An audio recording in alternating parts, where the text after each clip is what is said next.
Welcome or welcome back.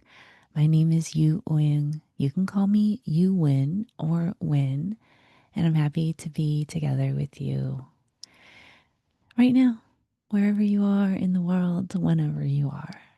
And so I like to start each video with a short practice.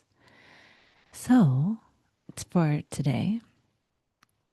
I was hoping that we could take a moment to think about or maybe to find a spot in our body that has tension or discomfort.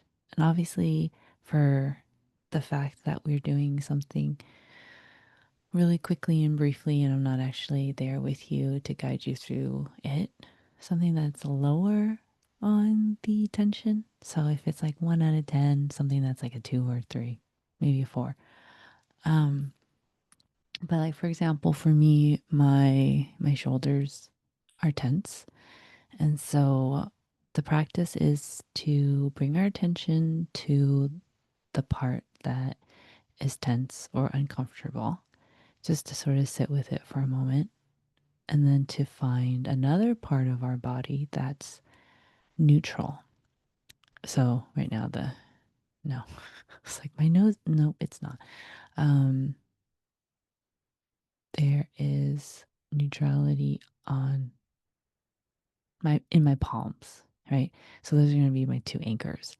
And so the practice is to spend a little bit of time with the tension and then move our attention to the neutral area and then allow it to sort of help us regulate, and then to spend time going back to the part with tension, and we're just sitting with it. We're not doing anything. We're not trying to alleviate it, but it's a practice of being able to sit with tension. And then if it gets uncomfortable, if it gets too much, then you go back to the neutral part of your body. So over time, you want to see if you can develop the capacity to sit with the tension a little bit longer. And, you might set a timer or you might just stop when you feel like it. But this can be a formal practice that people do in meditation. And so just wanting to share it with you in case it's something you'd be interested in trying or practicing. So, another tool, another potential tool for your toolbox. So, you might notice that my voice is a little bit tired, and my voice and my energy, right, are connected. I was at a wedding yesterday for a childhood friend, and I was helping out with some of the things that I could help with.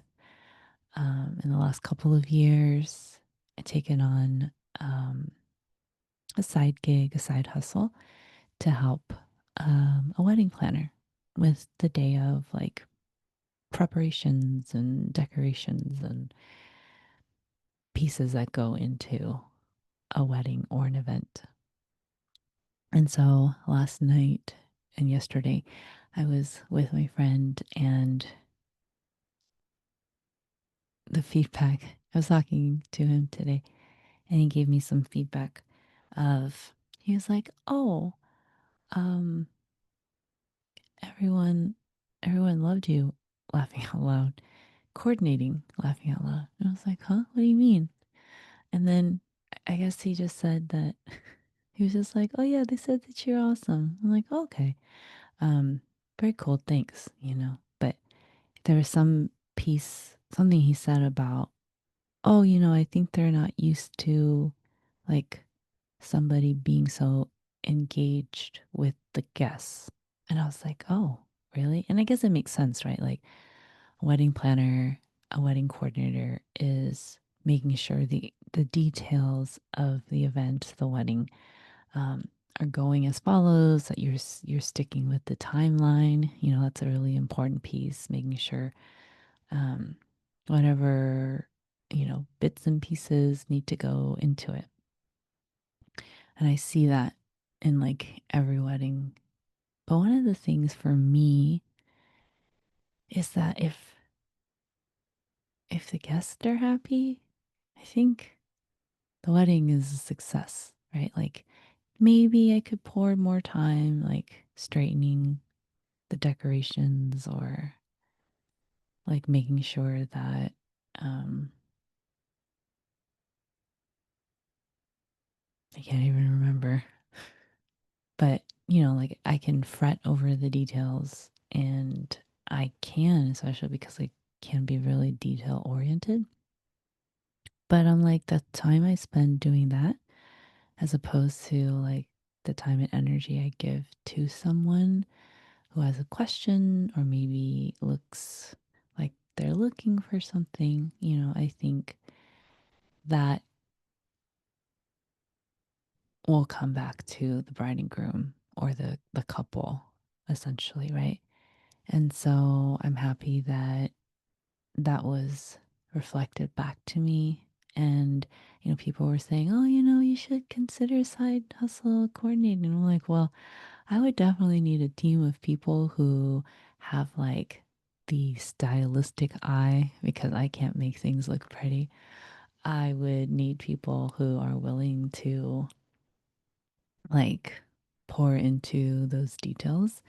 And then I would just want to be the person like talking to the vendors and making sure everyone's working together as a team. And I would really like to be able to help guests if, they're looking for the restroom and they're not sure they'll find it, or, something, they're having a little snafu. And if they could ask for something, I like those pieces and I like moving around and like having a chance to like get to know people if that's a part of it. And I know it's not always. So maybe I kind of like that about being a friend at a wedding, especially if I don't know or haven't met other people yet. Um, I find it to be a gift I will offer to my friends and my loved ones. And so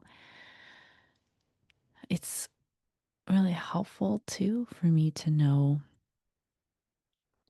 excuse me, like these parts of me and like what I enjoy doing and what I don't really, you know, um, thrive at so much. And, I'm just trying to piece together like, okay, so if I like to be able to help people and I like to be able to interact and, check in with people, it's like, what could I do as a livelihood? Or is it about that? Is it about just whatever it is I'm doing? I show up as myself.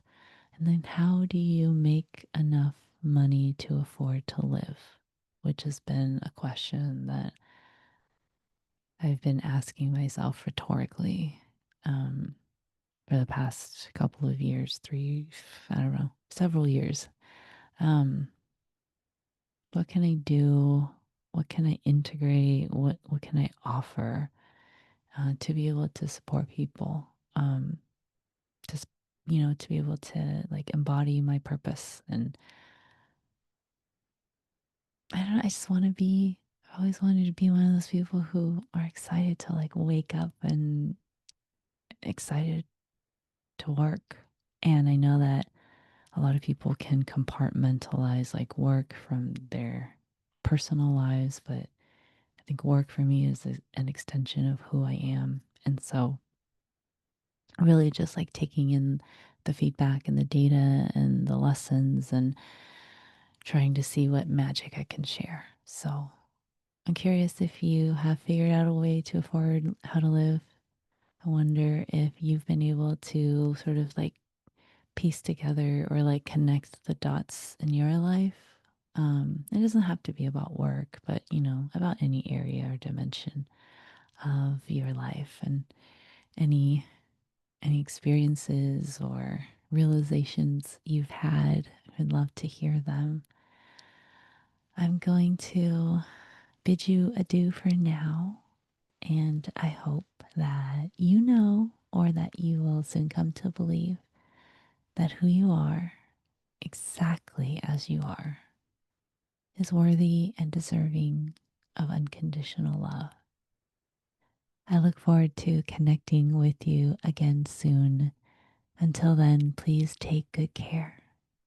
Okay, bye bye.